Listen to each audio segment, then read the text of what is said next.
अस्सलाम वालेकुम स्टूडेंट, कैसे हैं आप लोग? ठीक ठाक हैं। अच्छा, आज हम पढ़ेंगे demand for substitute and complementary goods.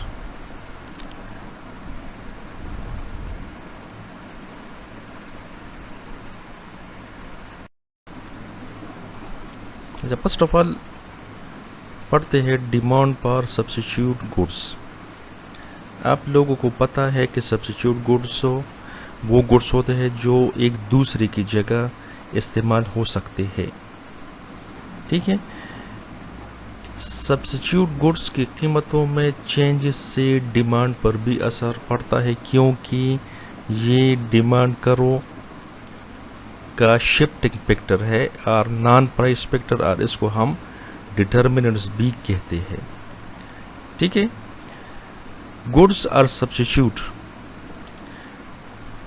Goods और सब्स्टिट्यूट तब होगी जब एक कमोडिटी की कीमत में इंक्रीज हो जाए और इससे दूसरे कमोडिटी की क्वांटिटी डिमांड जो है वो इंक्रीज हो जाए। मतलब ये है कि कीमत एक कमोडिटी की इंक्रीज हो जाए और इसका असर दूसरी कमोडिटी की क्वांटिटी डिमांड पर पड़े, तब ये दो कमोडिटी आपस में सब्स्टिट्यूट गुड्स होंगी। फॉर एग्जाम्पल हम दो कमोडिटी सपोज कर लेते हैं, एक है गुड़, दूसरा है शुगर। ये कमोडिटी एक दूसरे की जगह इस्तेमाल हो सकते हैं, इसलिए ये दोनों कमोडिटी आपस में सब्स्टिट्यूट गुड्स है। ठीक है। अगर गुड़ की कीमत इंक्रीज हो जाए तो इससे लोग क्वांटिटी की, जो शुगर की क्वांटिटी है उसको इंक्रीज कर देते हैं। ठीक है। हालांकि शुगर की प्राइस में कोई चेंज, कोई इंक्रीज या डिक्रीज वाक़या नहीं हुआ है, लेकिन क्वांटिटी ऑफ शुगर जो है उसकी इंक्रीज का रीज़न जो है वो प्राइस ऑफ गुड़ की इंक्रीज है। तो ये दोनों कमोडिटी आपस में सब्स्टिट्यूट है कि एक कमोडिटी की प्राइस दूसरी कमोडिटी की क्वांटिटी को अफेक्ट करते हैं। और ये बात भी जहन में याद रखें कि जो डिमांड करो सब्स्टिट्यूट गुड्स के लिए होता है, तो दे है पॉजिटिव स्लोप, क्योंकि दोनों में पॉजिटिव रिलेशन है। अच्छा, इसको यूज समझे कि जो रिलेशन है प्राइस ऑफ गुड़ का, वो डायरेक्ट क्वांटिटी ऑफ शुगर को अफेक्ट करता है। ठीक है। क्योंकि प्राइस ऑफ गुड़ जो है इसकी वजह से क्वांटिटी ऑफ गुड़ जो है इसकी क्वांटिटी कम हो जाती है। जब प्राइस ऑफ गुड़ इंक्रीज हो जाए तो क्वांटिटी ऑफ गुड़ जो है ये कम हो जाती है, तो लोग इस गुड़ की जगह शुगर की क्वांटिटी को इंक्रीज करते हैं। मतलब ये है क्यों इंक्रीज करते हैं, वो इस वजह से कि प्राइस ऑफ शुगर में अगर इसमें कोई चेंज ना आया हो, अगर इसमें कोई चेंज ना आया हो तो लोग गुड़ की प्राइस इंक्रीज से क्वांटिटी ऑफ शुगर को इंक्रीज करते हैं, क्योंकि जब गुड़ की प्राइस इंक्रीज हो जाए तो लोग गुड़ की क्वांटिटी डिक्रीज करते हैं और इसकी जगह क्वांटिटी ऑफ शुगर को इंक्रीज करेंगे, क्योंकि लोग गुड़ की जगह अब शुगर जो है वो इस्तेमाल करेंगे, लेकिन शर्त ये है कि price of sugar remaining constant. ठीक है।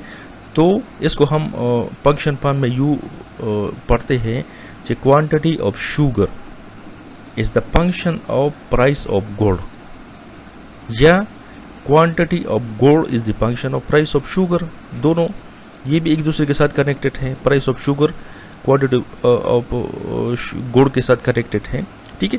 इस वजह से इसको हम क्रॉस डिमांड भी कहते हैं कि ये एक दूसरे को क्रॉस करते हैं।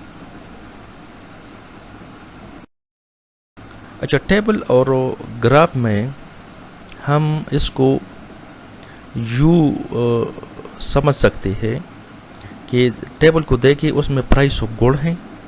ठीक है। ये इंक्रीज हो रहा है, इसकी वजह से क्वांटिटी ऑफ शुगर जो है वो भी इंक्रीज हो रहा है। अगर प्राइस डिक्रीज होगा तो क्वांटिटी ऑफ शुगर भी डिक्रीज होगा, क्योंकि दोनों में जो रिलेशन है वो पॉजिटिव है। ठीक है, प्राइस ऑफ गुड़ और क्वांटिटी ऑफ शुगर में रिलेशन पॉजिटिव है। ये ज़रा देखिए यहाँ ग्राफ में, तो एक्स एक्सिस पर हमने ली है क्वांटिटी ऑफ शुगर और वाई एक्सिस पर ली है प्राइस ऑफ गुड़। तो जो डायग्राम है डिमांड करो है वो पॉजिटिव स्लोप जो है इसका है, क्योंकि ये दोनों कमोडिटी एक दूसरे के साथ जिस रिलेशन में है वो रिलेशन पॉजिटिव है। ठीक है, अच्छा, डिमांड पर कम्प्लीमेंट्री गुड्स। कम्प्लीमेंट्री गुड्स ऐसे कमोडिटीज होते हैं जो सिमल्टेनियसली इस्तेमाल होते हैं, मतलब जिसका डिमांड जॉइन हो। ठीक है, वो एक दूसरे के बगैर नहीं बल्कि वो एक दूसरे के साथ इस्तेमाल होंगे, तो इसको हम कम्प्लीमेंट्री गुड्स कहते हैं। अब कौन से कमोडिटी जो है या कौन से गुड कम्प्लीमेंट्री होगी, तो जब एक कमोडिटी की प्राइस में इंक्रीज हो और इसकी वजह से दूसरे कमोडिटी की क्वांटिटी में कमी आए, तो ये दो कमोडिटी आपस में कम्प्लीमेंट्री गुड्स होगी। मतलब ये देखिए कि प्राइस एक कमोडिटी की है, क्वांटिटी दूसरी कमोडिटी की है, तो ये price of one commodity quantity of other commodity को इफेक्ट कर रहा है। और वो इफेक्ट किस तरीके से है कि वो इस तरीके से है कि जब एक की प्राइस इंक्रीज हो जाए तो उसकी बदले में दूसरा कमोडिटी जो है उसकी क्वांटिटी डिक्रीज हो जाती है, तो इसको हम कम्प्लीमेंट्री गुड कहेंगे। और जो रिलेशन होगा प्राइस और क्वांटिटी का वो नेगेटिव होगा। इसका एक सिंपल एग्जांपल हम ले लेते हैं कि बाइक और पेट्रोल ये दोनों कमोडिटी कम्प्लीमेंट्री गुड्स हैं। वजह ये है कि ये दोनों आप जॉइंटली इस्तेमाल करेंगे। अगर आप बाइक यूज़ करेंगे तो इसमें पेट्रोल ज़रूर इस्तेमाल करेंगे, पेट्रोल के बगैर आप बाइक को नहीं चला सकते। तो इस वजह से ये दोनों कमोडिटी है जो है इसका डिमांड जॉइन होगा। ठीक है, अब देखिए कि अगर पेट्रोल का प्राइस बढ़ता है तो इसका असर ये होता है कि लोग बाइक की क्वांटिटी कम करते हैं। ठीक है, एंड वाइस वर्सा। तो इसका मतलब ये है कि जब कीमत पेट्रोल की इंक्रीज हो जाए और लोग क्वांटिटी ऑफ बाइक को डिक्रीज करते हैं, तो मतलब ये हुआ कि इन दोनों कमोडिटी में जो रिलेशन है वो नेगेटिव है। मतलब ये कि डिमांड करो का जो स्लोप होगा पर कम्प्लीमेंट्री गुड्स वो भी नेगेटिव होगा। अच्छा, ये टेबल देखिए और जो इसका ग्राफ है इससे आप ज़्यादा समझेंगे कि ये देखिए प्राइस ऑफ पेट्रोल है 100, 110, 120, 130, इसकी कीमत इंक्रीज हो रही है। तो इस की कीमत की इंक्रीज के साथ लोग बाइक की क्वांटिटी जो है, जो मोटरसाइकिल होते हैं उसकी क्वांटिटी को कम करते हैं, क्योंकि लोग उसको बेच देते हैं।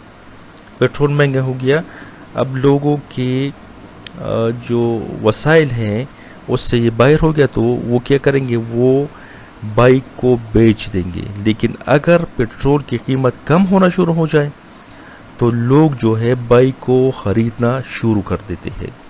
तो मतलब ये हुआ कि प्राइस ऑफ पेट्रोल और क्वांटिटी ऑफ बाइक के दरमियान जो रिलेशन है वो रिलेशन नेगेटिव है। अब देखें कि हमने एक्स एक्सिस पर क्वांटिटी ऑफ बाइक ली है और वाई एक्सिस पर हमने ली है प्राइस ऑफ पेट्रोल।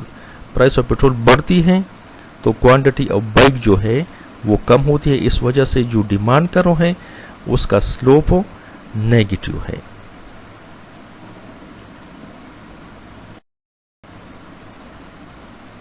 अगर मेरा वीडियोस जो है आपको अच्छी लगे तो मेरे चैनल को सब्सक्राइब करें। ओके, थैंक यू, अल्लाह हाफ़िज़।